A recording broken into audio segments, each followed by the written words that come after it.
বহু কিছু করেছে, অবশ্যই তাদেরকে এটার প্রায়শ্চিত্ত ভোগ করতেই হবে, ঠিক কিনা?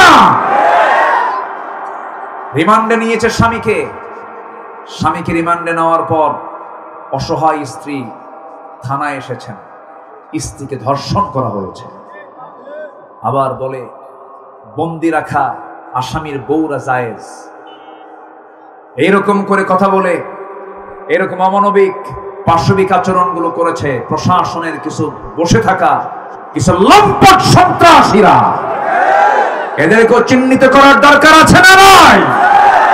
চ্যানেলটি সাবস্ক্রাইব করে আমাদের সঙ্গেই থাকুন।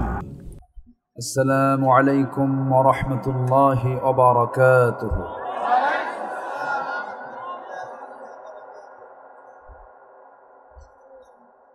إن الحمد لله الأكرم الذي خلق الإنسان وكرم وعلمه من البيان ما لم يعلم،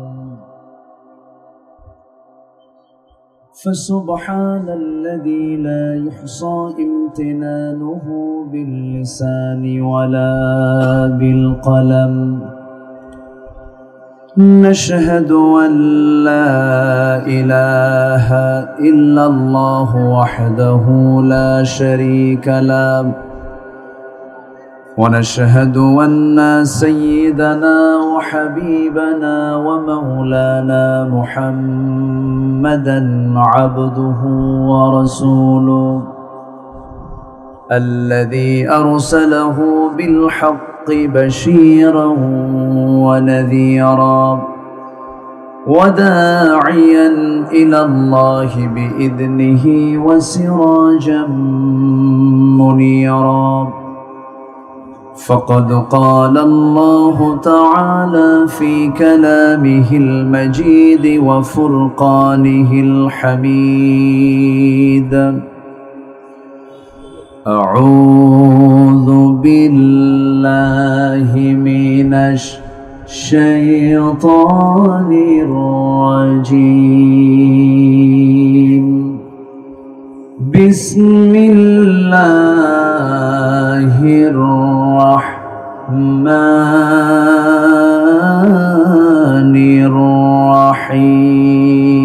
الرحيم. إن الله وملائكته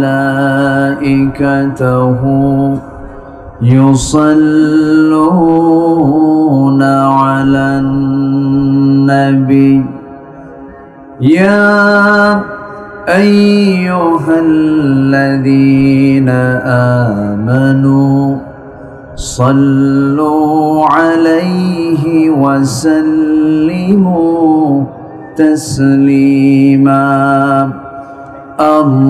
اللهم صل على سيدنا مولانا محمد وعلى آله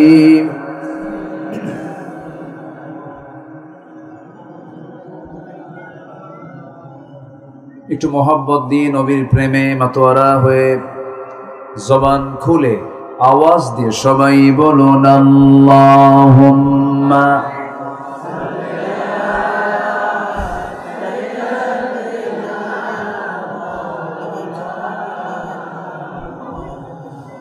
ওয়া আলা আলি।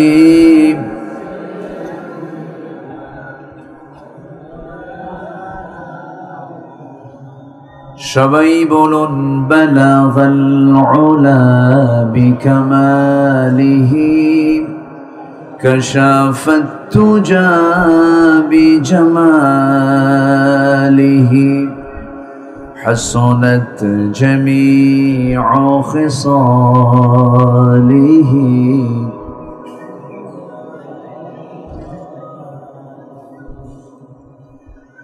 ভোনায় ফুল তো बुलबुल का तरन्नुम भी न हो, चमन दहर में कलियों का تبسم فينه بلغ العلا كشف الدجى بجماله حسنت جميع خصاله سلوا আমি কোরআনের সুর মাঝে শুনেছি যে নাম, আজানের সুর মাঝেও শুনেছি সে নাম। ও নাম শুনেছি আমি আমার হৃদয়, হে রাসূল নবীজি তোমায়, হে রাসূল নবীজি তোমায়। সবাই বলি সাল্লাল্লাহু আলাইহি ওয়াসাল্লাম। কুষ্টিয়া জেলার খোকসা উপজেলার ফুলবাড়িহাট কেন্দ্রীয় জামে মসজিদ মাহফিল ইন্তেজামি কমিটি কর্তৃক আয়োজিত দিনের বেলা অনুষ্ঠিত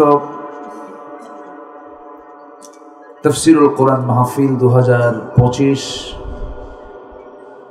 মহৎ আয়োজনের সম্মানিত সুযোগ্য সভাপতি, সম্মানিত সাহেবে সদর, প্রখ্যাত আলেমে দ্বীন,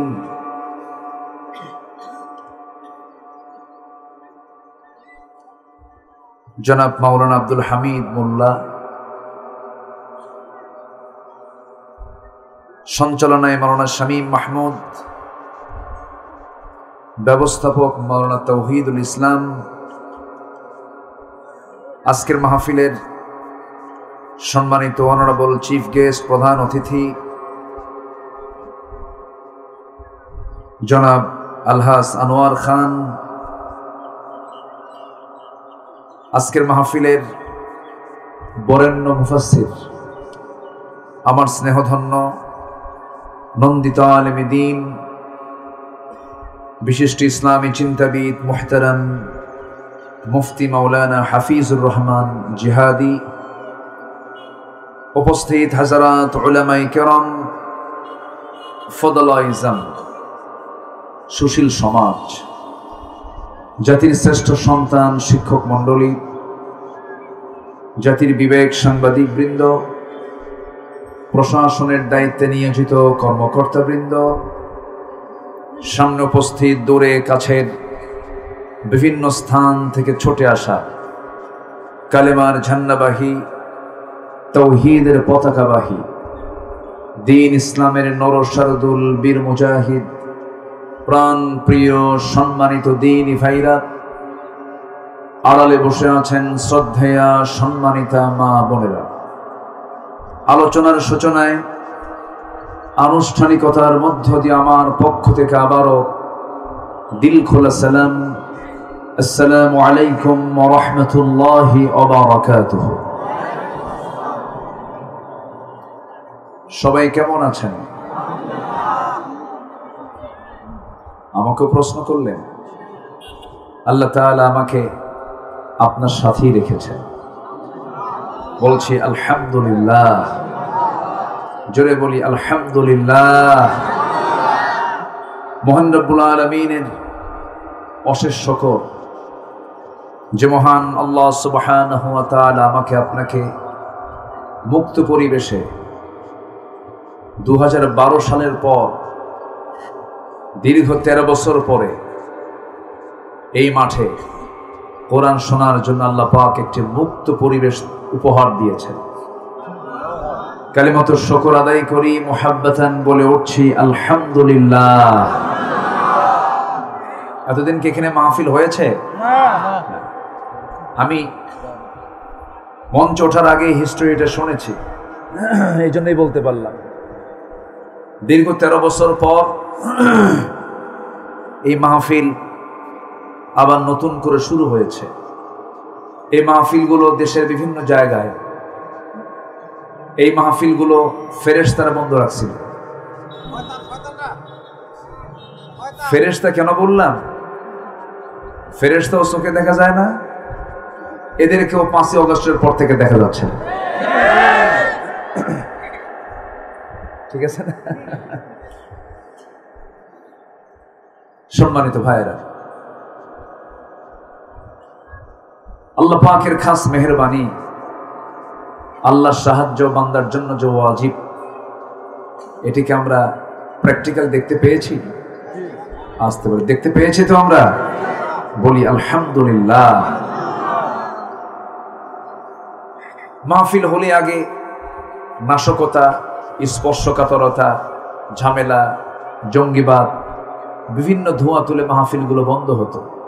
প্রশাসন এসে এগুলোকে ভেঙে দিত। এখন প্রশাসন নিজেই ফোন দিয়ে বলে কিছু লাগবে কি। আমাদের প্রায় মাহফিলেই আমাদেরকে ফোন দিয়ে বলে, হুজুর কোনো কি প্রোটোকল লাগবে, পাঠাবো, কোনো ফোর্স লাগবে? তো বলি 16 বছর তো লাগে নাই, আমাদের কাউকে লাগবে না। আমাদের আলাইসাল্লাহু বিকাফিন আবদাহ, আমার বান্দার জন্য কারো লাগবে না, আমার আল্লাহ যথেষ্ট। এজন্য অহংকার করতে নেই, ক্ষমতার বড়াই করতে নেই, থানার হুমকি ধামকি দিতে নেই। এক মাঘে শীত যায় না তো, গাড়ির চাকা তো একভাবে থাকে না, ঘোরে তো। এটা তারা ভুলে গিয়েছিল, বুঝলেন? তারা ভাবছিল আমাদের ঠেকাবে কে, আমাদের দাদা বাবু তো আছে। হ্যাঁ, এরকম একটা চিন্তা ওদের মাথায় ছিল। কিন্তু আহকামুল হাকিমিন, যিনি বিচারপতির যিনি বিচারপতি, তিনি কে বলুন তো? আসতে বলবেন না, তিনি কে? আল্লাহ তাআলা। তিনি আছেন না? তিনি কি শোনেন না? তিনি দেখেন না? তিনি বোঝেন না?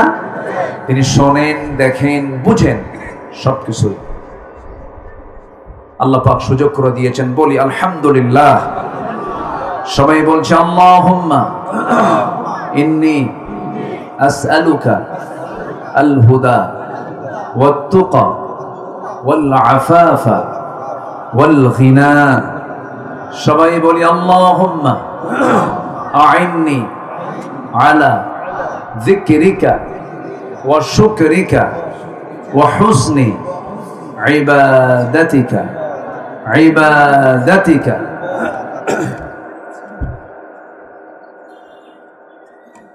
সম্মানিত হাজিরিন, আমরা আল্লাহ তাআলার শুকর আদায় করলাম। এবং আমার আগে যিনি কথা বলেছেন, তেজোদ্দীপ্ত সাইক্লোন, অত্যন্ত জোরালো ভাষায়, অফেন্সিভ, কোনো ডিফেন্সিভ নাই, অত্যন্ত সুন্দর তেজোদ্দীপ্ত কথা বলেছেন। নাম জিহাদি, কামও মাশাআল্লাহ জিহাদির চাইতে কোনো অংশে কম না।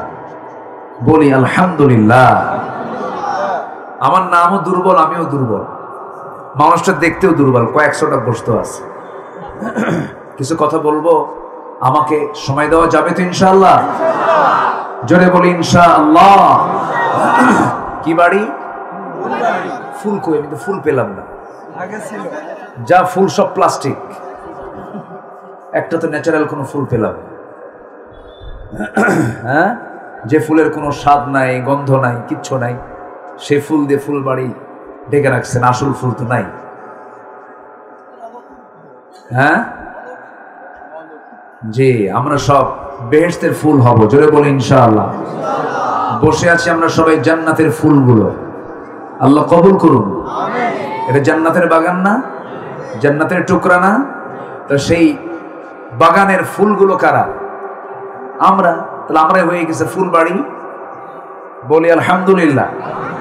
হুজুররা যেদিকে নেই সেদিকে যা।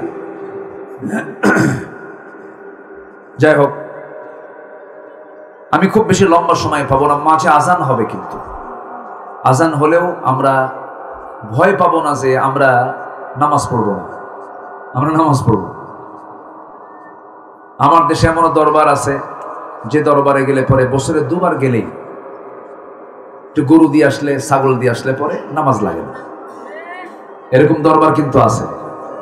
আসতে বলবেন না, আছে না নাই বলেন? এই খোকসার সাথেই তো পাংশা, না? পাংশা, রাজবাড়ি, বৃহত্তর ফরিদপুরে বহু দরবার আছে। ছাগল গরু নিয়ে গেলে আর যদি বলে বাবা একটু সুনজর দিবেন, বদনজর দিবেন না, যা জান্নাত পর হয়ে জাহান্নামে যাবি, যা। কি কথা কি বুঝতেছেন আপনারা? তো আমরা নামাজ পড়ব। আমরা যত সময় একটু না পড়তে পারলেও বৃহত্তর দিকে তাকিয়ে আমরা নামাজ আমরা আদায় করে ফেলবো। 4:30টার জামাত আজকে এখানে 4:45 থেকে 5টায় হবে, এটাও বলে দিলাম। জোরে বলি ইনশাআল্লাহ। আসুন আমরা এখন আলোচনার দিকে চলে যাই। এই যে যারা মাহফিলগুলোকে বাধা দিল, বন্ধ করার অপপ্রয়াস করলো, হ্যাঁ? ও আচ্ছা, কোথায়? এখানে 2টা গাড়িও পোড়ায় দিয়েছিল। গাড়িগুলো কাদের ছিল? সাধারণ জনগণের। শুনতে আসছিল যারা। আপনি ছিলেন সভাপতি, আজ থেকে 13 বছর আগের কথা।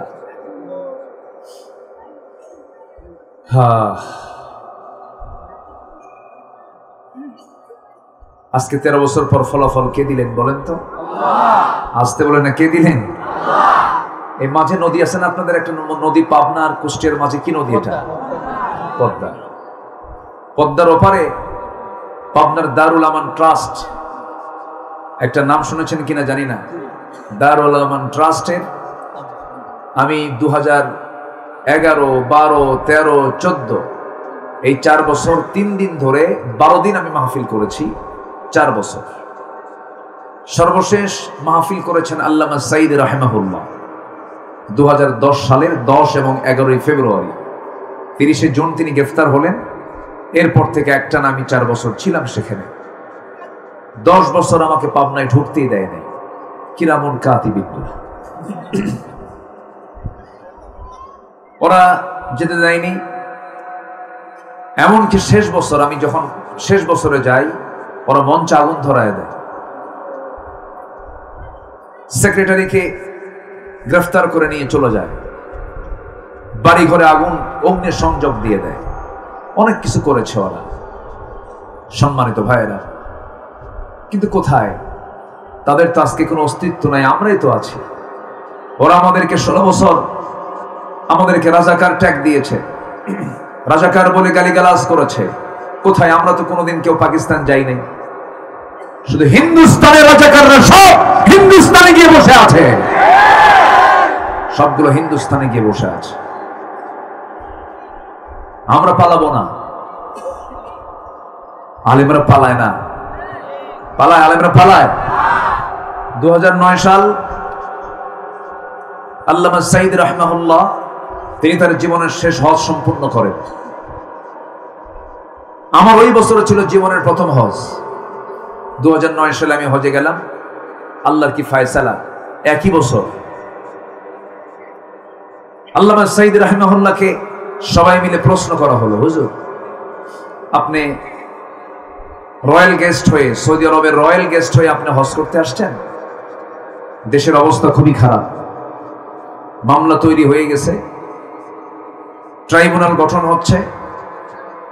আপনি দেশে ফিরলে আপনাকে গ্রেফতার হওয়া লাগতে পারে, আপনি গ্রেফতার হয়ে যাবেন। আপনি দেশেই থেকে যান, আপনি আরবেই থেকে যান, আপনার যাওয়ার দরকার নাই, আমরা মনে করছি। তো উনি মুস্কি হাসি মেরে বললেন, আমার মাতৃভূমি থুই আমি পালায়া থাকবো, আমার জনগণ জেল খাটবে, মজলুম হবে, আমার দল, আমার নেতা, আমার কর্মী মানবতার জীবন যাপন করবে। এই চরিত্র রাসূল আমাকে শিখান নাই। আমি দেশে ফিরে যাব। দেশে ফেরেন নাই? দেশে ফিরছেন কিনা বলেন? ফিরেছেন। জেলে ঢোকেন নাই? ঢুকেছেন। জেল খাটেন নাই? খেটেছেন। তারা কি মনে কোনো দুঃখ ছিল? আসতে মনে কোনো দুঃখ ছিল? ইমানদাররা মনে করে কি জানেন? এই একটাই ছাদ, আকাশ, এর নিচে কোনটা জেলখানা আর কোনটা বাইর ইমানদারদের কাছে এগুলো কিছু মনেই হয় না। উনি ফাঁসির মঞ্চের জন্য প্রস্তুতি নিয়েছিলেন, ওরা ফাঁসির মঞ্চ সাহস পায় নাই। শেষ পর্যন্ত তাকে চিকিৎসার নাম করে জেলখানা থেকে হসপিটালে নিয়ে চিকিৎসার নাম করে তাকে বিষ প্রয়োগ করে পয়জনিং করে হত্যা করা হয়েছে। আমরা এই তাফসীর মাহফিলের প্ল্যাটফর্ম থেকে সুস্পষ্ট ভাষায় জানান দিতে চাই, সকল খুনের বিচারের আগে এই বাংলার জমিনের জন্য রহমত, কিংবদন্তি আল্লামা সাঈদীর খুনের সঙ্গে যারা জড়িত প্রকৃত আসামিদের চূড়ান্ত শাস্তি নিশ্চিত করা হোক। এ মতের পক্ষে রাজি আছেন কারা কারা? হাত উঁচু করে দেখান মুসলমান।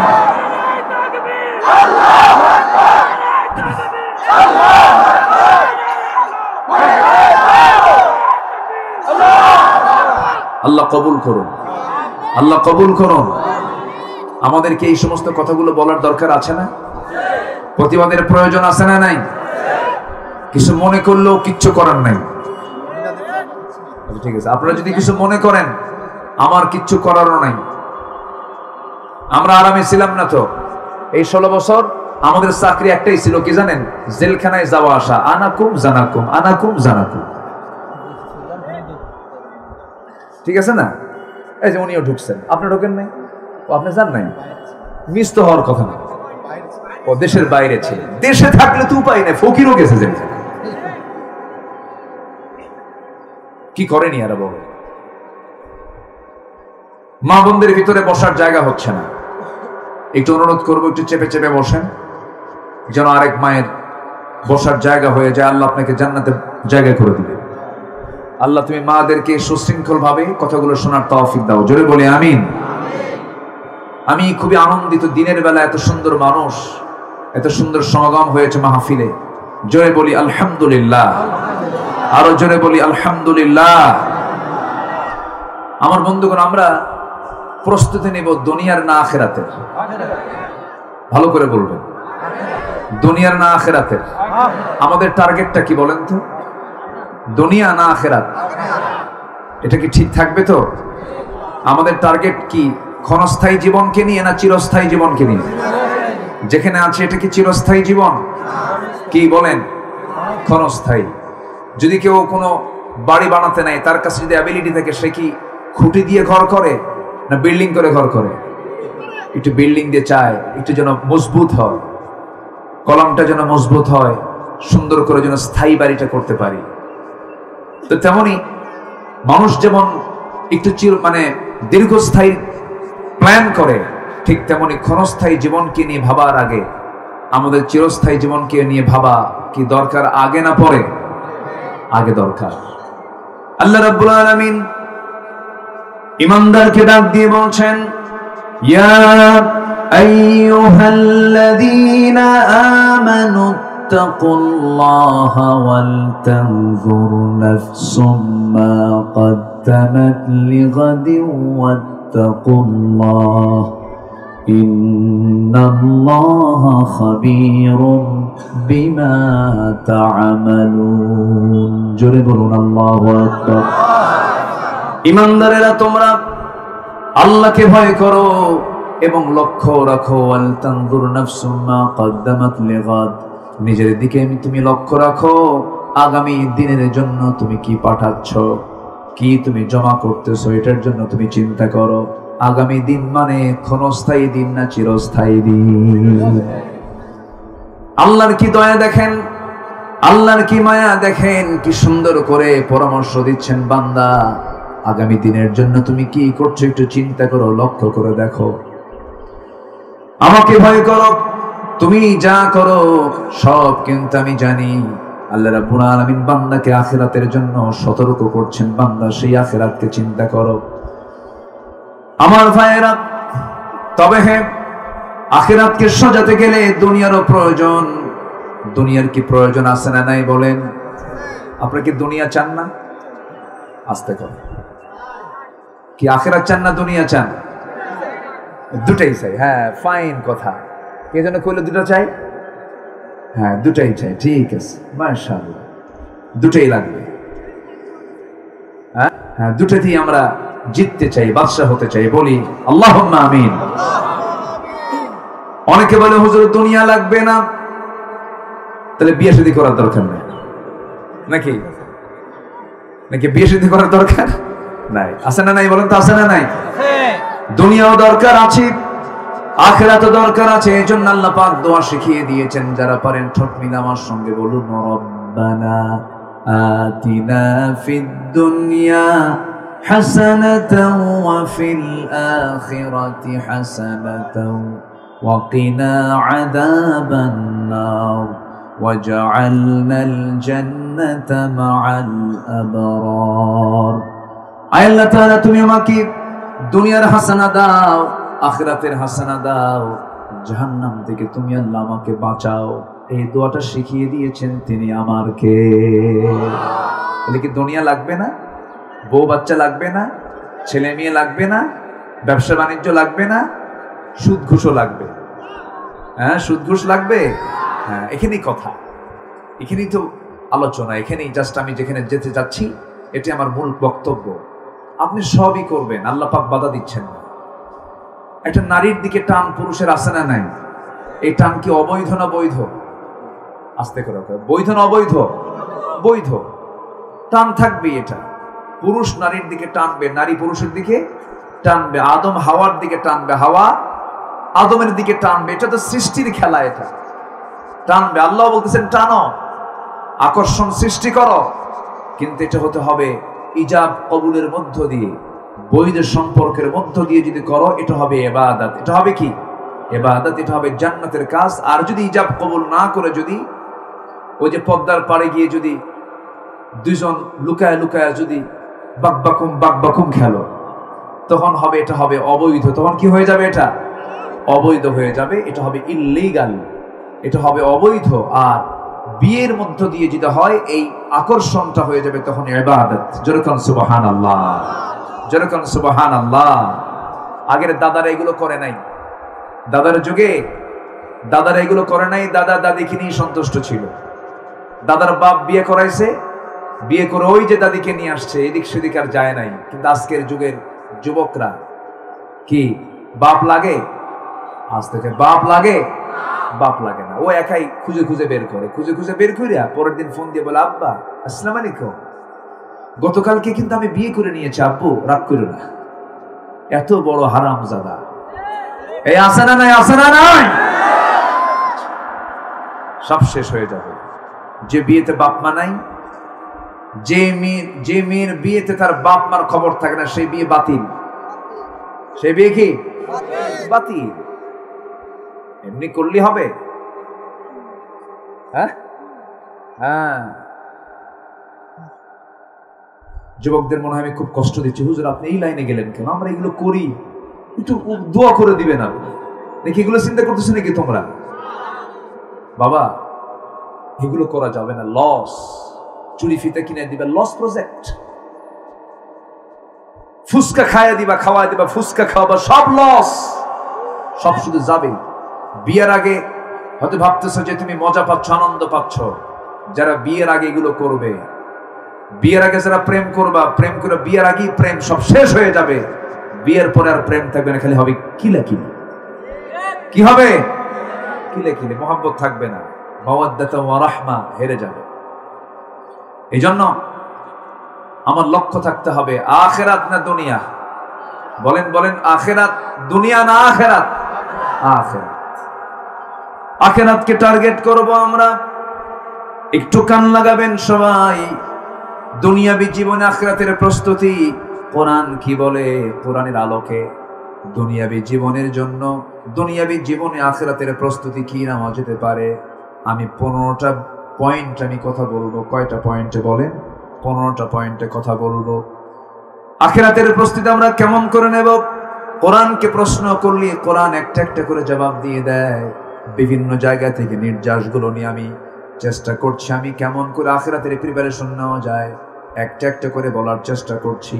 নাম্বার 1 হলো আখিরাতের প্রস্তুতির জন্য 1 নাম্বার শর্ত হলো দ্বিধাহীন চিত্তে ঈমান আনতে হবে একমাত্র কার উপরে? কার উপরে?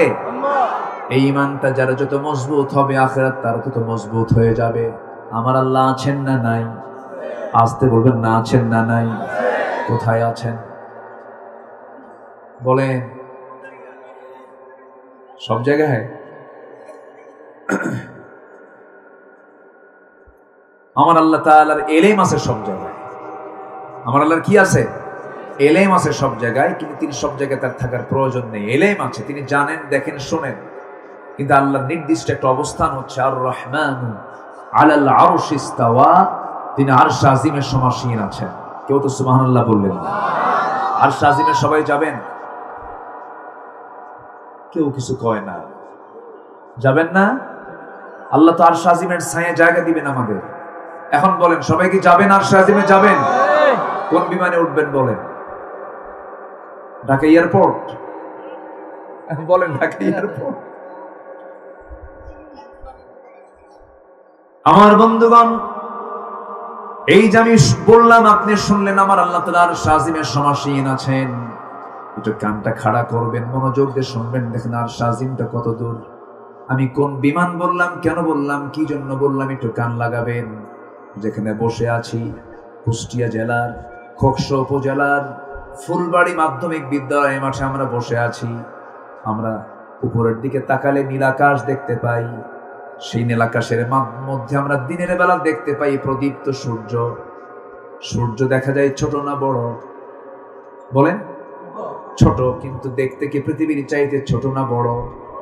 এই পৃথিবী থেকে সূর্যটা 13 লক্ষ গুণ বড়, 9,30,00,000 মাইল দূরে। জোরে কোন সুবহানাল্লাহ। বড় কত গুণ? আর দূরে হচ্ছে 9,30,00,000 মাইল দূরে। এই সূর্যের যা তাপটা আমাদের গায়ে লাগে, এখন আভ্যন্তরীণ যদি আমরা তাপমাত্রার দিকে তাকাই, এই যে দুনিয়াতে আমরা এখন বসে আছি, এখন তাপমাত্রা হয়তো 20, 22, 23, 24, 25, 26, 27, 28, 30 পর্যন্ত হতে পারে। কিন্তু এই যে সূর্যটা এত দূরে থাকার কারণে সূর্যের যা আভ্যন্তরীণ তাপমাত্রা, ইন্টারনাল তাপমাত্রা হলো 15 মিলিয়ন ডিগ্রি সেলসিয়াস। কেউ তো সুবহানাল্লাহ বললেন না? কত মিলিয়ন? বলেন কত মিলিয়ন? 15 million degree Celsius. তাহলে কত দূরে থাকলে পরে সেই সূর্যের তাপ আমরা পাচ্ছি মাত্র 25 থেকে এখন 30 ডিগ্রি সেলসিয়াস, মাত্র 25-30 ডিগ্রি সেলসিয়াস। আর সেখানে তাপমাত্রা ইন্টারনাল হচ্ছে সূর্যের 15 মিলিয়ন ডিগ্রি সেলসিয়াস। আল্লাহু আকবার। এই সূর্যের কাছে মানুষ কোনোদিন যেতে পারবে না, জ্বলে পুড়ে সারখার হয়ে যাবে। কিন্তু মানুষ চাঁদের দেশে গেছে কি গেছে না? চাঁদের দেশে মানুষ গেছে, চাঁদ দেখেছে মানুষ। মানুষ মঙ্গল গ্রহে চলে গেছে, মঙ্গল গ্রহ দেখলো, চাঁদও দেখলো। বান্দা যদি মনে করে সূর্যের কাছে তো যাওয়া সম্ভব না, একটু তারকার দেশে যাব।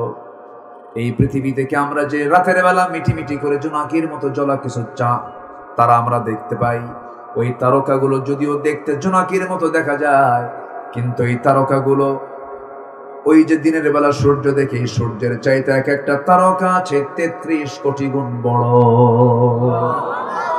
একটা তারকা কত কোটি গুণ বড়? তারকা কি একটা দুইটা নাকি? যায়্যানাস সামাআদ দুনিয়া বিমাসাবিহ, অসংখ্য তারকা, কোটি কোটি তারকারাজি। জোরে কোন সুবহানাল্লাহ। গোটা আকাশ জুড়ে শুধু তারকার তারকা। এই তারকার আমাদের সবচেয়ে নিকটবর্তী তারকা হলো প্রক্সিমা সেন্ট্রাই, পৃথিবীর সবচেয়ে নিকটবর্তী তারকা। এই নিকটবর্তী তারকা প্রক্সিমা সেন্ট্রাই যদি কেউ যেতে চায়, হয়তো মানুষ যদি চিন্তা করে একটু প্রক্সিমা সেন্ট্রাই যাবই, নিকটবর্তী তারকার দেশ ঘুরে আসবো। চাঁদের দেশে গেছে, মঙ্গল গ্রহে গেছে, সূর্যের কাছে কখনো যাওয়া সম্ভব না, কারণ মানুষের তাপমাত্রা ওখানে অ্যালাউ করবে না, মরে যাবে মানুষ। কিন্তু যদি এই তারকারা দেশে যেতে চায়, দুনিয়ার কোন যানবাহন দিয়ে হলে চলবে না। তবে বান্দা যদি নবযান নিয়ে একটু চেষ্টা করে, নবযান, পৃথিবীতে এখন আধুনিক নবযান হলো অ্যাপোলো 11, যার ঘন্টার গতি হলো 39,000 কিলোমিটার। মানুষ বানাইছে। কারা বানাইছে? মানুষ। ঘন্টার গতি কত? 39,000 কিলোমিটার। 39,000 কিলোমিটার। এই 39,000 কিলোমিটারের বেগে যদি রওনা দিয়ে দেয়, পৃথিবীর সবচেয়ে নিকটবর্তী তারকার দেশ প্রক্সিমা সেন্ট্রায় যেতে তার সময় লেগে যাবে 1,15,000 বছর মাত্র। যাবেন কারা কারা? হাত তোলেন। কারা কারা যাবেন? হাত তুলেন। ব্রেন কি আর খেলে? মাথা খেলে? আর মাথা শেষ।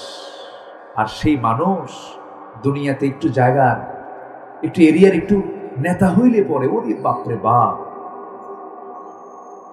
কি অহংকার গুলো দেখালো। আমার সন্তানরা বলল, আবরার ফাহাদের বাড়ি কোথায়? হ্যাঁ, আপনাদের কলিজার টুকরা এটা। বলি আলহামদুলিল্লাহ। আবরার ফাহাদের উত্তরসূরিরা বলল, ভাবির ছাত্র আমাদের সন্তানরা বলল, কোনো কিছু মানি না, কোটা বাতিল করো। কোটার এই আন্দোলনকে গভর্নমেন্ট না মেনে উল্টা গভর্নমেন্টের প্রধানে থাকা প্রধানমন্ত্রী বলে ফেললেন, রাজাকারের নাতিপুতিরা চাকরি পাবে। কত বড় অহংকার হলে পরে এই জাতীয় কথা মুখ থেকে বের হয়। অহংকার তাকে ইতিহাসের আস্থা করে নিক্ষিপ্ত করেছে। অহংকার করা যাবে না, অহংকার করা যাবে না। অহংকার করতে পারেন তিনি কে? যিনি আরশ আজিমের মালিক। কিসের মালিক বলেন? আমরা কি আরশ আজিম গেছি এখনো? আমরা আছি কই? না না, যে ঘটনা যে বললাম, যে তারকা, পৃথিবীর সবচেয়ে নিকটবর্তী তারকা, সেখানে যেতে সময় লাগতেছে কত? 1,14,000 বছর। আমার আল্লাহ বলছেন, বান্দারে আমি 7 শ্রেণীকে আরশ আজিমের ছায়ে জায়গা দিয়ে দেব।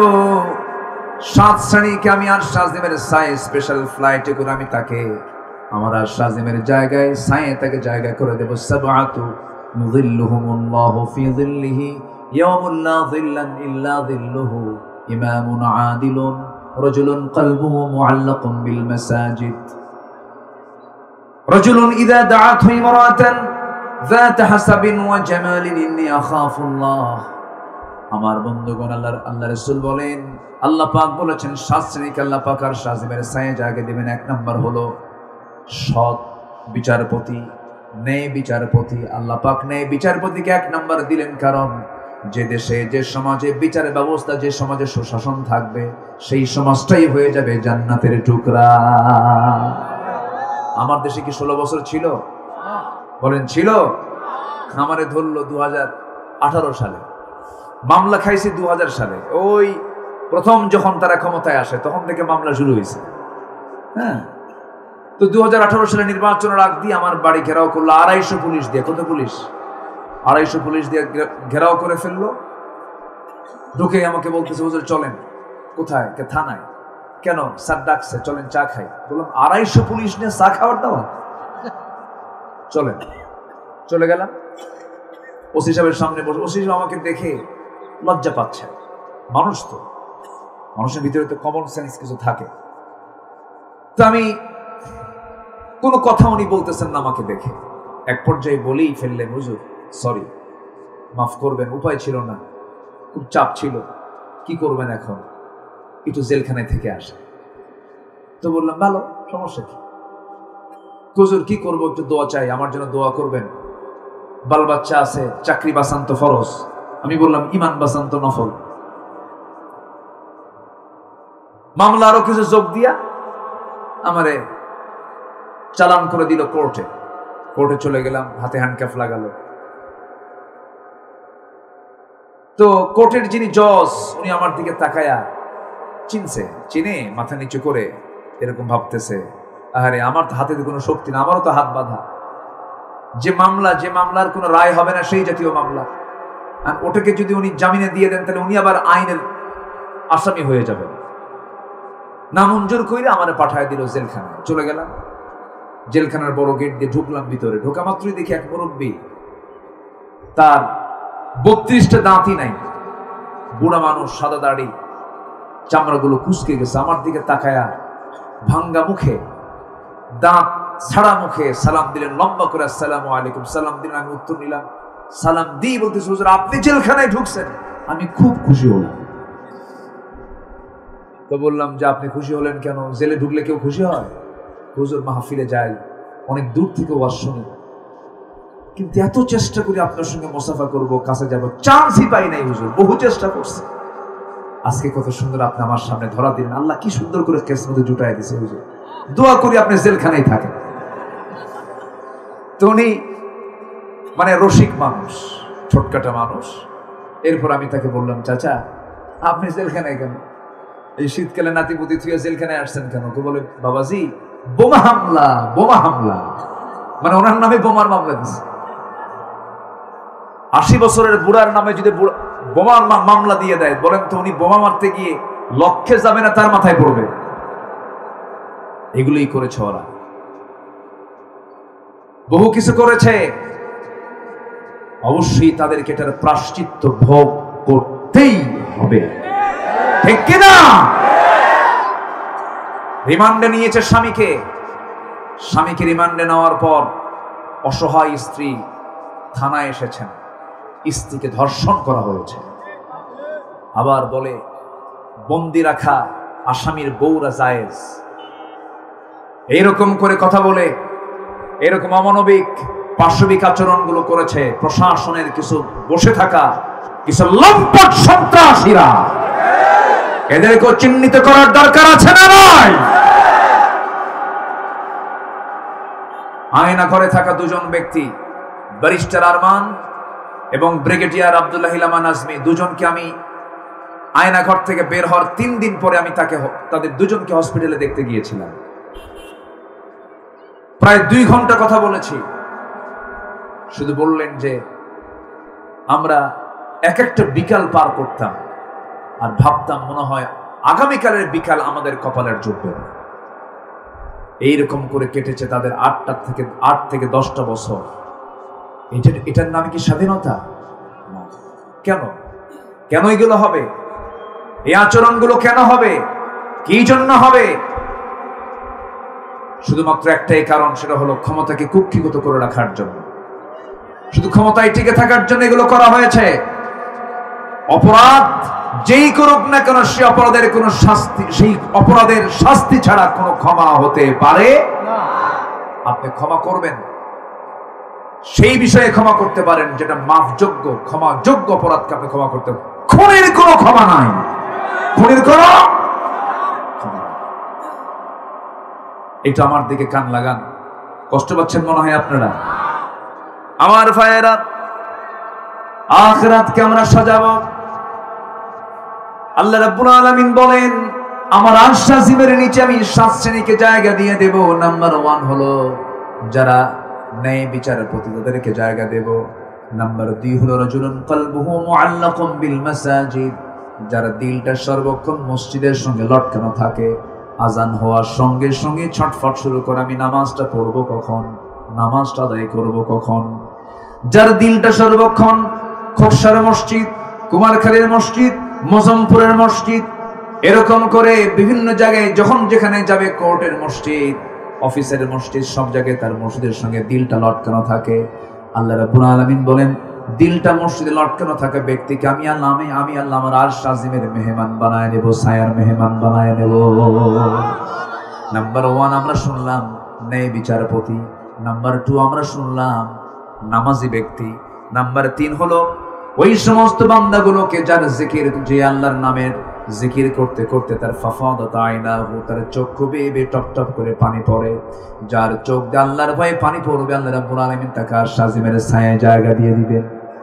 নাম্বার 4 হলো ওই সমস্ত বান্দাকে আল্লাহ রাব্বুল আলামিন আরশ আজিমের ছায়ায় জায়গা দিবেন যে সমস্ত বান্দাগুলোর সামনে সুন্দরী রূপবতী সম্ভ্রান্ত পরিবারের মেয়ে প্রেমের প্রস্তাব দিয়ে ফেললো, তার চরিত্র নষ্ট করার জন্য বারবার প্রস্তাব দিল। সেই সময় খাফুল্লাহ, আমি আল্লাহকে ভয় করি, ওই বান্দাকে আমার আল্লাহ তাআলা আরশ আজিমের ছায়ার মেহমান বানায় নিবেন। জোরে বলি সুবহানাল্লাহ।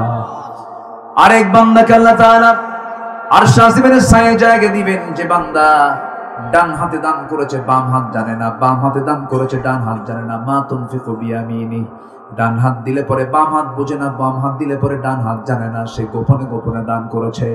এই সমস্ত বান্দাগুলোকে আমার আল্লাহ অফার দিয়েছেন, বান্দাগুলো জেনে রেখে দিও, এই সমস্ত গুণ অর্জন করে আসবে, আমি আল্লাহ নিজে তোমাকে স্পেশাল ফ্লাইটে করে আমার আরশ আজিমের ছায়ায় আমি তোমাকে জায়গা দিয়ে দেব। সবাই কি জায়গা নিতে রাজি আছেন ভাই? সবাই কি জায়গা নিতে রাজি আছেন? আমরা প্রস্তুতি নেব, আমরা দুনিয়ার না আখিরাতের। আসতে বলবেন না কার? আখিরাতের। 15টা পয়েন্টের মধ্যে 1 নম্বর পয়েন্ট চলছে, আমরা ঈমান আনবো আল্লাহর উপরে, নবীর উপরে, সন্দেহ নিয়ে না সন্দেহ ছাড়া, সন্দেহ নিয়ে না সন্দেহ ছাড়া।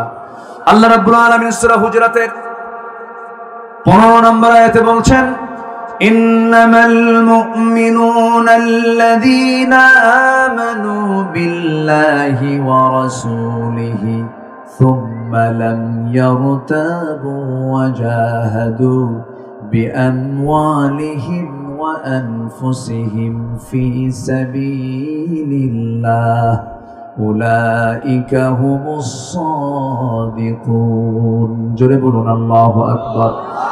প্রকৃত মুমিন তো তারাই যারা আল্লাহর উপর ঈমান আনবে, নবীর উপর ঈমান আনবে, সুম্মা লাম ইয়ারতাবু, যারা সন্দেহ করবে না, যারা সংশয় আনবে না। আল্লাহর প্রতি ঈমান আনতে নিয়ে কোনো সংশয় আনা যাবে না। সংশয় তখনই থাকবে না বান্দার ভিতরে যখন বান্দার দিলের মধ্যে কোরআনটা ঢুকে যাবে। আপনি কি জানেন, কোরআন যত আপনি বেশি জানবেন আল্লাহর প্রতি আকর্ষণ আপনার তত বেড়ে যাবে। এই জন্য আমরা কোরআনটাকে পড়বো বেশি বেশি, কোরআনটা শুনবো বেশি বেশি, গান শুনবো। গান শুনবেন, এটা কি কথা কয় কোন তো? ও না, আমি এই হিকমত বলতে বলিনি।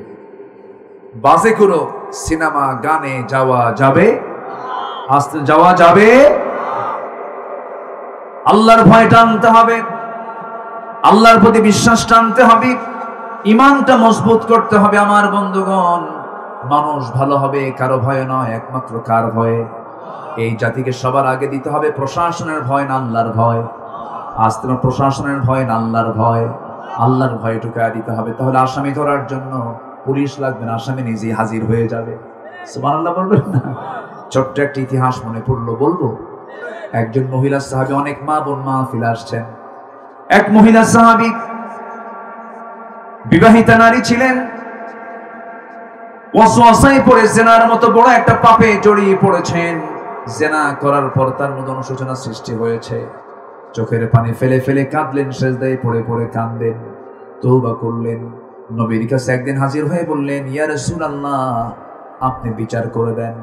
সেই সময় রাসূল হলেন বিচারক, বিচারক মুহাম্মদ সাল্লাল্লাহু আলাইহি ওয়াসাল্লাম। হুজুর বিচারটা করে দেন। কি বিচার? ইয়া রাসূলুল্লাহ, আমি তো জিনা করে ফেলেছি। রাসূল বললেন, না তুমি জিনা করো নাই। হুজুর, আমি জিনা করে ফেলেছি। না তুমি করো নাই। হুজুর, আমি সত্যি, যতবার বলবেন আমি ততবার বলবো আমি জিনা করেছি। রাসূল বলছেন, তোমার জিনার তো সাক্ষী নাই। জিনার সাক্ষী লাগে 4 জন। কয়জন লাগে? 4 জন সাক্ষী লাগে। রাসূল তাকে বাঁচাতে চাইলেন। মহিলা সাহাবী বললেন, ইয়া রাসূলুল্লাহ, যতবার বলবেন আমি ততবার বলবো আমি জিনা করেছি, কারণ আমি জানি আমি নিজেই তার সাক্ষী। আমার দুনিয়াতে শাস্তি হয়ে যায় যা, কিন্তু আখিরাতে আমি জিনাকারীর কাতারে আমি দাঁড় হতে চাই না। কার ভয়? আসতে বলবেন না, কার ভয়? আল্লাহর ভয়। এক পর্যায়ে রাসূল বললেন, মহিলা জিনা তো করেছো, জিনার ফলে কোনো পেটে বাচ্চা আসছে নাকি? হ্যাঁ, বাচ্চা চলে আসছে। কোনো কথা নাই, যাও। সন্তান ডেলিভারি না হওয়া পর্যন্ত কোনো আইন কার্যকর করা যাবে না। মহিলা চলে গেলেন বাড়িতে, সন্তান ডেলিভারি হয়ে গেল। চোখের পানি ফেলে ফেলে কাঁদতেছেন। সন্তান ডেলিভারি 2 দিন 3 দিন 4 দিন পর নয়, মাত্র একটা দিন পর নবীর কাছে এসে বলছেন, ইয়া রাসূলুল্লাহ, সন্তান তো ডেলিভারি হয়ে গেছে। রাসূল বললেন, সন্তানটা জীবিত না মৃত? হুজুর, সন্তান তো জীবিত রেখে আসছি। রাসূল বললেন, সন্তান যদি জীবিত রেখে আসো, কোনো কথা নাই, হাউলাইনি কামিলাইন, সন্তানকে তোমার দুধ পান করাতে হবে নির্দিষ্ট সময় পর্যন্ত। যাও। হুজুর, যদি মরে যায়? রাসূল বলেন, কেমনে কি করবো, আমার কিচ্ছু করার নাই, আমি তোমার জন্য দোয়া করে দিলাম। ওই মহিলা আবার চলে গেলেন, ব্যর্থ ভারাক্রান্ত হৃদয় নিয়ে সেজদায় পড়ে পড়ে কাঁদেন। সন্তানকে দুধ খাওয়ান। 6 মাসের মাথায় টোটালি দুধ বন্ধ করে দিয়ে অন্য খাবারের প্র্যাকটিস গড়ে তুলে সন্তানকে কোলে করে নিয়ে নবীর কাছে 3য়বারের মতো এসে বলছেন, ইয়া রাসূলুল্লাহ, আজকের দিন আমাকে আর ফেরত দেওয়ার চেষ্টা করবেন না। এই যে সন্তান দুধ খাওয়া ছেড়ে দিয়েছে, আমাকে ছাড়াও সন্তান বাঁচবে, অন্য খাবারের অভ্যাস করে তুলে দিয়েছে। হুজুর, আপনি আমার উপর আইনটা কার্যকর করে দেন, আমি জাহান্নাম যেতে চাই না, আমি জান্নাত পেতে চাই। দয়া করে শাস্তি যদি দুনিয়াতে হয়ে যেত, আখিরাত আমার জন্য ক্লিয়ার হয়ে যেত। জোরে কোন সুবহানাল্লাহ।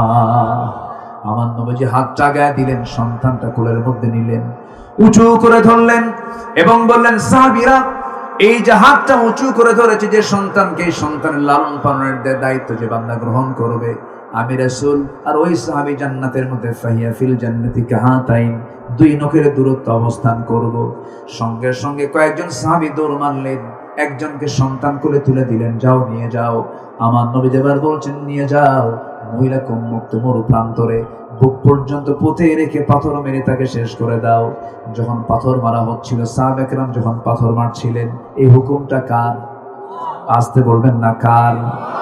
একটা করে জেনার শাস্তি যদি কুষ্টিয়ার চৌড়হাঁস মোড়ে, মজমপুর মোড়ে, যশোরের চাঁচড়ার মোড়ে, বগুড়ার সাত মাথায়, পাবনার দুই বাজার, এরকম করে ঢাকার পল্টনে, এইরকম করে করে যদি প্রত্যেকটা পয়েন্টে পয়েন্টে যদি জেনাকারের এক একটা শাস্তি যদি সবার সামনে যদি আল্লাহর নির্দিষ্ট হুকুমে যদি দেওয়া হয়, পরের দিন আল্লাহর কসম করে বলি, কোন পুরুষ লোলুপ দৃষ্টিতে কোন নারীর দিকে তাকানোর সাহস পাবে না।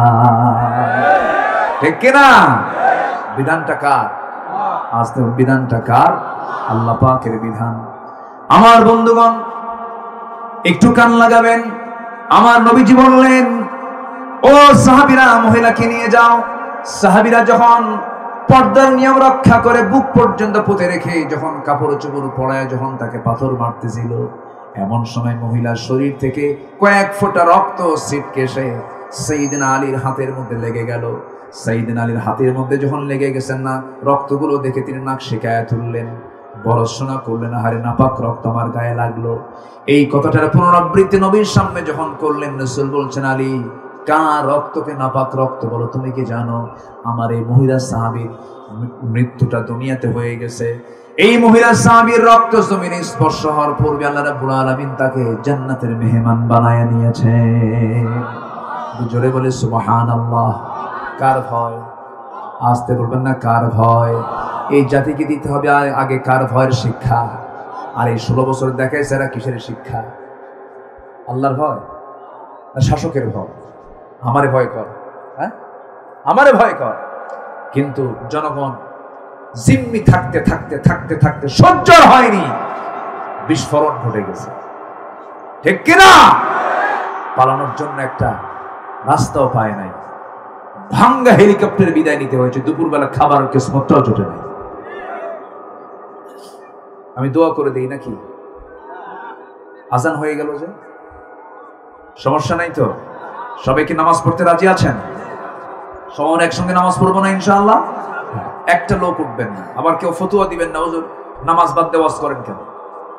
আমরা নামাজটা একটু পরে পড়ব, এই 15 থেকে 20 মিনিট পরে আমরা নামাজটা পড়বো। মাহফিল শেষ করে দোয়া করবো, এরপর আমরা নামাজে দাঁড়িয়ে যাবো যথাসময়ে। জোরে বলি ইনশাআল্লাহ, আর জোরে বলি ইনশাআল্লাহ। আখিরাতকে সাজাবো আমরা কোরআন দিয়ে। কি দিয়ে? কি দিয়ে বলেন তো? কোরআনের আলোকে আখিরাতের প্রস্তুতি। নাম্বার 1 হচ্ছে আমরা ঈমান আনবো আল্লাহর উপরে সন্দেহ নিয়ে, না সন্দেহ ছাড়া? সন্দেহ ছাড়া। ওই মহিলার কথা বলছিলাম, মনে আছে নাকি আপনাদের? ওই মহিলাকে রাসূল শেষ পর্যন্ত বলেন, আলী তুমি যা বলেছো বলেছো, আর বলতে যেও না। ওই মহিলার জানাজার দায়িত্ব আমি কাউকে দেব না। ওই মহিলার জানাজার দায়িত্ব আমি নিজে নিলাম। আমি নিজেই তার জানাজা পড়ায় দেব। আমার নবীজি জানাজায় দাঁড়ায় গেলেন, সাহাবে কেরাম পিছনে দাঁড়ানো, দুনিয়ার শ্রেষ্ঠ মানুষগুলো নবীর পিছনে দাঁড়ায় গেছে, রাসূল দাঁড়ায় গেছেন জানাজায়। জানাজা সম্পূর্ণ করলেন। জানাজা সম্পূর্ণ করার পরে যখন তিনি সাহাবে কেরামকে লক্ষ্য করে যখন কথা বলতে নিলেন, বললেন, সাহাবীরা, কিছুক্ষণ আগে যে মহিলার জানাজা হয়ে গেল, এই মহিলা জীবনের শেষ সময় পর্যন্ত যে পরিমাণ তওবা করেছে, যে পরিমাণ চোখের পানি ফেলে ফেলে কেঁদেছে, এই মহিলার যদি তওবাকে মদিনার 70 জন গুনাহগারদের মাঝে যদি বন্টন করে দেওয়া হতো, প্রত্যেককে মাফ করে আল্লাহ রাব্বুল আলামিন সবাইকে জান্নাত দিয়ে দিতেন। জোরে বলেন সুবহানাল্লাহ। তো একটা মহিলার কথা বলছিলাম আমি। বলুন তো, তাহলে ওই মহিলার ভিতরে ভয়টা ছিল কার? আস্তে ভয়টা ছিল কার? তিনি যে ঈমান এনেছেন আল্লাহর উপরে, কি সন্দেহ ছিল? সন্দেহ থাকলে কি তিনি এরকম করে নিজের জীবন আল্লাহর আইনের কাছে সুপর্দ করতে পারতেন? এটা হচ্ছে আল্লাহর ভয়। নাম্বার 2 হলো আখিরাতের প্রস্তুতির জন্য, নাম্বার 2 হলো লাগবে হলো তাকওয়া এবং সত্যের পথে টিকে থাকা। আল্লাহ রাব্বুল আলামিন বলেন, ইয়া আইয়ুহাল্লাযীনা আমানু তাকুল্লাহ ওয়া কুলু কাওলান সাদীদা। আল্লাহকে ভয় করো, সোজা সাপটা কথা বলো, তাকওয়া অবলম্বন করো। তাকওয়ার জন্য একটা ট্রেনিং এর মাস আছে, সেই মাসের নাম কি বলেন? বলেন কি মাস? কি মাস? রমজান মাস। কিসের মাস বলেন? কি অর্জন করার মাস? তাকওয়া। বলেন কি? কি বলেন? বলেন বলেন কি? তাকওয়া অর্জন করার মাস। লাআল্লাকুম তাত্তাকুন। রোজা রাখবে, তার ফলাফল হবে তুমি মুত্তাকি হতে পারবে। আমার বন্ধুগণ, সারা বছর বিড়ি খেয়ে সারা যায় না, অভ্যাস সারা যায় না। বিড়ি খায় মানুষ, ঠিক আছে, বিড়ি খান। কুষ্টিয়ার মানুষ বিড়ি না খেলে তো হয়ও না নাকি? কুষ্টিয়াতে তামাক হয়, কি তামাক হয় না? আগে যখন যেতাম এই দিক দিয়ে মাহফিল করতে, ভাবতাম যে ছোট ছোট ঘরগুলো মাটির ঘর, এটা কিসের ঘর আমি জানতাম না। পরে বললো, হুজুর এখান থেকে বিড়ির উৎস পোড়ায়। আপনি বিড়ি খাবেন কেন? বিড়ি খাওয়া যাবে না। রংপুরে মাহফিল, এক বিড়ির ফ্যাক্টরি আমাকে দাওয়াত দিয়েছে, আমি জানতাম না। মাহফিল শেষে দোয়া করব, তার আগ দিয়ে আমাকে কানে কানে বলে, হুজুর আপনাকে তো বলি নাই আমাদের ফ্যাক্টরি আছে, কিসের? কি বিড়ির ফ্যাক্টরি, একটু দোয়া করবে। আমি তো পড়ে গেছি মহা মুসিবতে। আল্লাহ, আমি এখন এই দোয়াটা করি কেমন? এই দোয়াটা করলে তো আমার দেশের সব মানুষ চিনে ফেলবে একদম। আমি তো এরকম ভাইরাল হতে চাই না। বললাম, ভাইজান যেটা প্রশ্নবিদ্ধ, দা মা ইউরবিক ওয়া ইলা মা লা ইউরবিক, যেটা আমাকে সন্দেহ ফেলবে আমি সেটাতে যাব না। আমার এই দোয়া করা যাবে না। উনি কিছু মনেও করলেন না। আপনি বিড়ি খাচ্ছেন, কিন্তু বিড়ি খাওয়াটার জন্য ছেড়ে দেন। আল্লাহ পাক রমজান দিয়েছেন সেজন্য। সারাদিন রোজা রাখো, প্র্যাকটিস করো, সংযমী হও। না খেয়ে থাকো, বিড়িটাও এর মধ্যে ছেড়ে দাও। কিন্তু পাবলিক করে কি জানেন? রোজাদার সারাদিন রোজা ঠিকই থাকে, ইফতারের পর মুদিখানার দোকানদারের সামনে যা বলে, শোন সারাদিন খাই নাই, কাজা সহ 3টা একসাথে খাইতে। যেরকম নাউজুবিল্লাহ আছে না নাই বলেন তো? এটার নাম তাকওয়া নয়। তাকওয়া মানে হলো বেঁচে থাকা। ওয়াকিয়ুন, বিড়ি খাবো না, এটা বেঁচে থাকা হলো। মিথ্যা কথা বলেছি, মিথ্যা কথা বলবো না, তাকওয়া অর্জন হলো। গীবত করেছি, গীবত করবো না। রোজা আছি, রোজার পরেও গীবত করবো না। রোজার মধ্যে বিড়ি খাই না, রোজার পরেও বিড়ি খাবো না। রোজার মধ্যে মিথ্যা কথা বলি না, রোজার পরেও মিথ্যা কথা বলবো না। এটার নাম হচ্ছে তাকওয়া। আখিরাতের প্রস্তুতির জন্য 1 নম্বর হলো সন্দেহ মুক্ত ঈমান, নাম্বার 2 হলো তাকওয়া, ন্যায় প্রতিষ্ঠা, সদাচার। মহান রব্বুল আলামিন বলেন, ইন্নাল্লাহা ইয়া'মুরু বিল আদলি ওয়াল ইহসান ওয়া ইতা'i যিল কুরবা ওয়া ইয়ানহা আনিল ফাহশাই ওয়াল মুনকারি ওয়াল বাগি ইয়া'iদুকুম লা'আল্লাকুম তাযাক্কারুন। ইনসাফ কাকে বলে? ন্যায় প্রতিষ্ঠা কাকে বলে? দেখেন, ন্যায় প্রতিষ্ঠার একটা বাহ্যিক সংজ্ঞা হলো, দেশের জনগণ শাসককে ভয় পাবে না, বরং শাসক জনগণকে দেখে ভয় পাবে। ঠিক কিনা বলেন? আমরা 16 বছরের জনগণ শাসককে দেখে ভয় পেয়েছি না শাসক জনগণ দেখে ভয় পাইছে? বলেন, জনগণই ভয় পাইছে শাসককে দেখে, ঠিক আছে না? কিন্তু সেই ভয় ভেঙে ফেলেছে 5 আগস্ট। আল্লাহু আকবার বলেন। ত্রাসের উপরে রেখে দিয়েছে। সাইয়েদনা আবু বকর রাদিয়াল্লাহু তাআলা আনহু রাতের আধারে গভীর রজনীতে সবাই যখন ঘুমের সাগরে হাবুডুবু খায়, সাইয়েদনা আবু বকর রাদিয়াল্লাহু তাআলা আনহু রাতের আধারে একাকী, নিঃসঙ্গ, কেউ নাই তার পাশে, নগ্ন পায়ে, খালি পায়ে হেঁটে হেঁটে চলছেন মদিনার অলিগলি। এমন সময় কেউ নাই তার পাশে। সাইয়েদনা ওমর ফারুক তার সামনে দাঁড়ালেন, দেখে ফেললেন, বললেন, সাইয়েদনা আবু বকর রাতের আধারে খালি পায়ে পাথরওয়ালা রাস্তার ভিতরে আপনি খালি পায়ে কেন হাঁটেন? এর কারণটা কি? আপনার পা তো ফেটে যাবে, চামড়া ফেটে রক্ত বের হয়ে যাবে। সাইয়েদনা আবু বকর বলছেন, ওমর রে, এই গভীর রাত্রিতে শুনশান নীরবতা, এই সময়ে যদি আমি শূন্য পায়ে না হেঁটে, নগ্ন পায়ে না হেঁটে, খড়ম জুতা দিয়ে যদি হাঁটা শুরু করে দেই, জুতার সঙ্গে পাথরের একটা আঘাত লাগবে, আওয়াজ বের হবে। এই আওয়াজে যদি নীরবে ঘুমিয়ে থাকা জনগণের যদি ঘুমের ব্যাঘাত হয়ে যায়, কিয়ামতের দিন আমি আবু বকর আসামির কাঠগড়ায় দাঁড়িয়ে তার জবাব দিতে হবে। আল্লাহু আকবার বলেন। তারা জনগণের প্রতি কি নিবেদিত প্রাণ ছিলেন। এটা হচ্ছে আল্লাহর ভয়। কার ভয় বলেন? আল্লাহর ভয়। ইতিদাল, সবার জন্য তারা সমান চোখে দেখেছেন। জনগণ যেমন, শাসকে তেমন। শাসক হলে চলবে না, যে শাসক হবে খাদেম সে হবে আমার শাসক, ঠিক কিনা বলেন? শাসক যখন কি হবে? যখন আমরা দেখব বাংলাদেশের শাসক যখন খাদেম হতে পেরেছেন, বাইতুল মুকাররমের খতিব যিনি হবেন তিনি বঙ্গভবনের বাসিন্দা হবেন, ঠিক কিনা? আমরা এমন একটা শাসক দেখতে চাই না ইনশাআল্লাহ। আল্লাহ কবুল করুন, জোরে বলি আমিন। আখিরাতের প্রস্তুতি, প্রিপারেশন অফ আখিরাত। নাম্বার 4 হলো দিনের সঠিক ইলম অর্জন সবচেয়ে বড় জরুরি। তাহলে আখিরাতের প্রস্তুতি হয়ে যাবে। কারণ আল্লাহ রাব্বুল আলামিন বলছেন, বান্দারে আমি তোর কাছে নামাজের ওহী আগে দেই নাই, রোজার ওহী আগে দেই নাই, প্রথম ওহীটা দিয়েছি ইকরা বিসমি রাব্বিকাল্লাযী খালাক খালাকাল ইনসানা মিন আলাক। পড়ো কার নামে? আসতে বলবেন না, কার নামে? আল্লাহর নামে পড়ো। নাম্বার 5 হলো অধিক সংখ্যক নেক আমল করা, আখিরাতের জন্য প্রস্তুতি।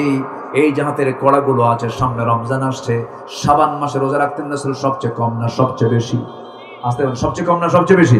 সবচেয়ে বেশি তিনি রোজা রাখতেন শাবান মাসে।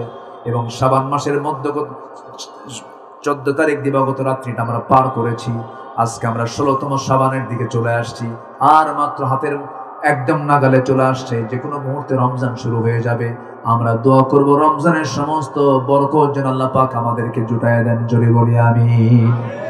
অধিক সংখ্যক নেক আমল করা, ভালো আমলের জন্য পেরেশানি হওয়া, খারাপ আমল জীবনে কম থাকা, হাজার রাতের তাহাজ্জুদ পড়ার চাইতে কবিরা গুনাহগুলো ছেড়ে দেওয়া ভালো।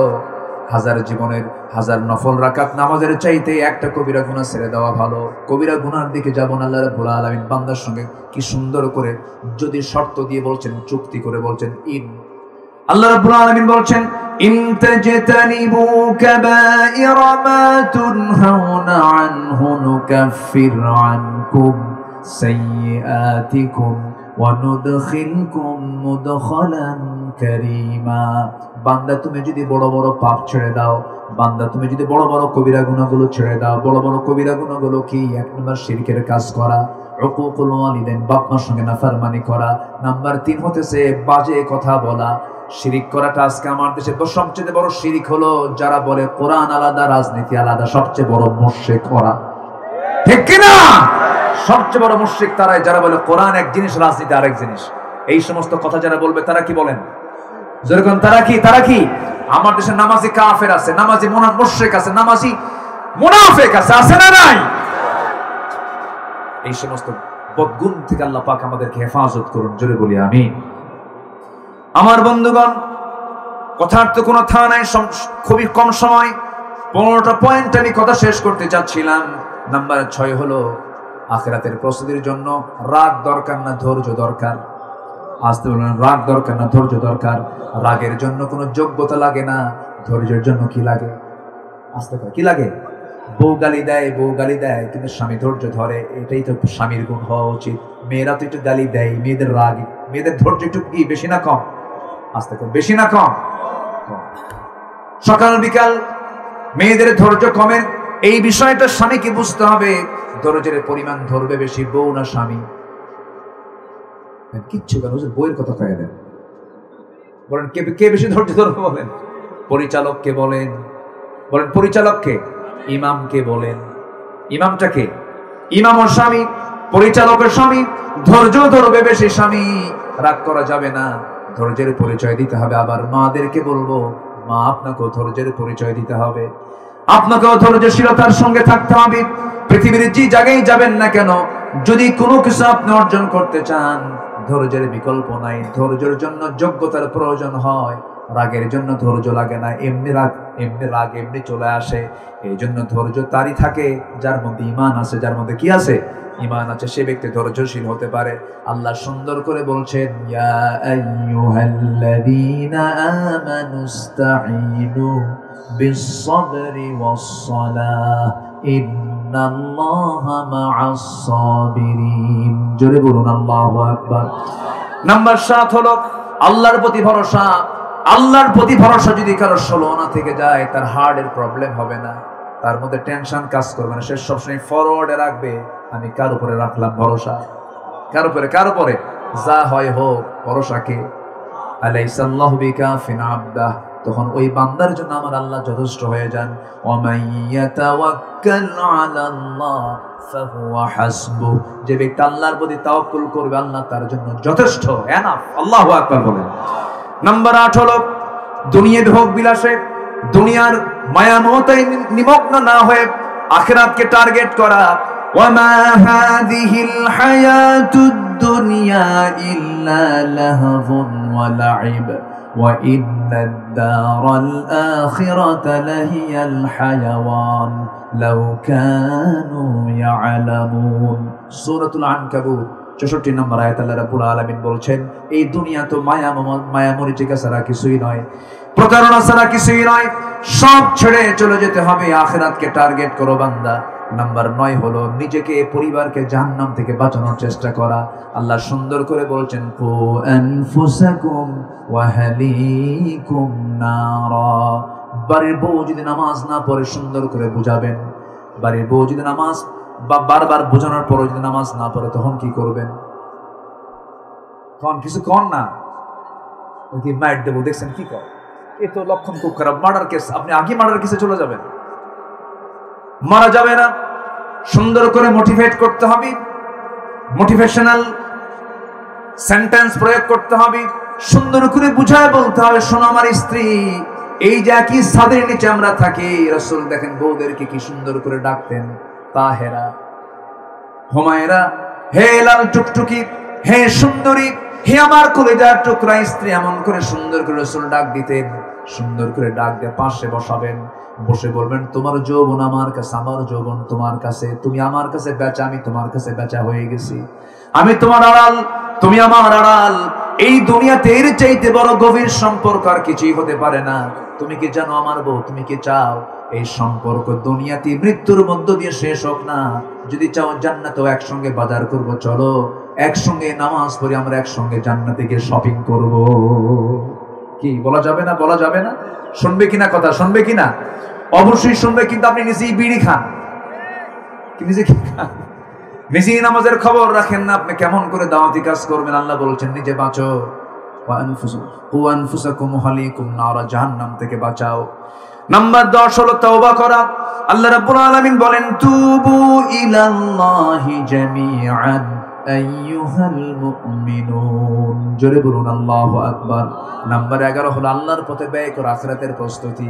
আল্লাহ রাব্বুল আলামিন সুন্দর করে বলছেন, মাসালুল লাযীনা ইউনফিকুনা أموالهم في سبيل الله كمثل حبة أنبتت 7 سنابل في كل سنبلة 100 حبة والله يضاعف لمن يشاء والله واسع عليم। জোরে বলুন আল্লাহু আকবার। নাম্বার 12 হলো শিরকের অন্তর্ভুক্ত সকল প্রকার, শিরকের অন্তর্ভুক্ত সকল কর্মকাণ্ড থেকে নিজেকে পরহেজ রাখা। মুনিবিনা ইলাইহি ওয়াত্তাকু ওয়া আকিমুস সালাতা ওয়া লা তাকুনু মিনাল মুশরিকিন। জোরে বলুন আল্লাহু আকবার। নাম্বার 3 হলো একমাত্র আল্লাহর পথের অনুসরণ করতে হবে। সেই পথের অনুসরণ নাম হচ্ছে সিরাতুল মুস্তাকিম। ওয়া ইন্না হাদা সিরাতি মুস্তাকিমা। জোরে বলুন আল্লাহু আকবার। নাম্বার 14 আল্লাহ এবং রাসূলের পরিপূর্ণ আনুগত্য থাকতে হবে, সালাত কায়েমের সংগ্রাম করতে হবে। আমার দেশ 53 বছর চলেছে বেনামাজের সরকার না নামাজের সরকার? বলেন বলেন, কিসের সরকার? বেনামাজের না নামাজের? সব দেখা শেষ, সব দেখে শেষ করেছি। মুসলমানরা শাসন ক্ষমতা নিয়ন্ত্রণ করেছে, কিন্তু নামাজের সরকার তারা বাস্তবায়ন করে নাই। আগামীতে যে সরকারি আসুক, আমাদের দাবি একটাই, জাহান্নাম থেকে বাঁচার জন্য নামাজের সরকার কায়েম করতে হবে। মুসলমান রাজি আছেন? কারা কারা হাত উঁচু করে দেখা।